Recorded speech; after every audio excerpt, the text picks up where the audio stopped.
అనుభూతిని మాత్రం ప్రసాదించలేదు బుద్ధి. నీకు ఆత్మానుభూతి, నీవు ఎంత తెలివైన వాడవైనా, ఎంత గొప్ప సైంటిస్ట్ అయినా, ఎన్ని డిగ్రీలు ప్రాపంచికంగా ఉన్నా ఆత్మానుభూతి ఎవరికి వాళ్లే బుద్ధిని ఉపయోగించి అంతర్ముఖం అయితేనే, వాళ్ళ దృష్టి ఆత్మని చేరుకుంటేనే ఆ అనుభూతిని పొందగలరు.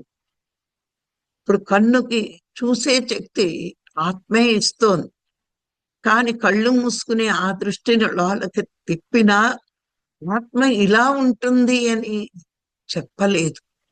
అంటే దీన్ని బట్టి మనము ఈ అనుభూతిని పొందగలమే కానీ నిరాకారమైన ఆత్మని, నిరాకారుడైన భగవంతుణ్ణి ఎవరికి వాళ్ళు అంతర్ముఖమై అనుభూతిని పొందాలి.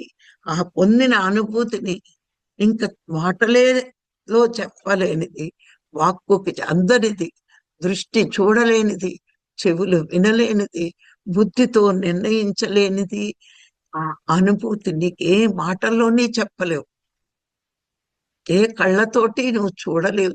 ఆఖరికి మనకు థర్డ్ ఐ వచ్చినా అది కనబడుతుంది. చెవులతో వినలేనిది, బుద్ధితో ఇలా ఉంటుంది అని నువ్వు నిర్ణయించలేనిది.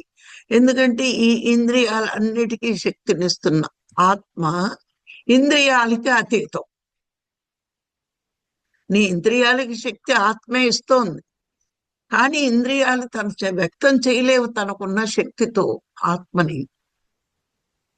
కళ్ళు చెప్పలేవు, చెవులు చెప్పలేవు, నోరు చెప్పలేదు, నీ బుద్ధి నిర్ణయించలేదు.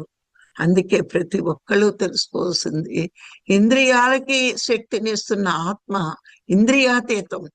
నీ అనుభూతి నీకు తెలియపరుస్తుంది, అది మాటల్లో కొలవలేనిది, కళ్ళుతో చూడలేనిది.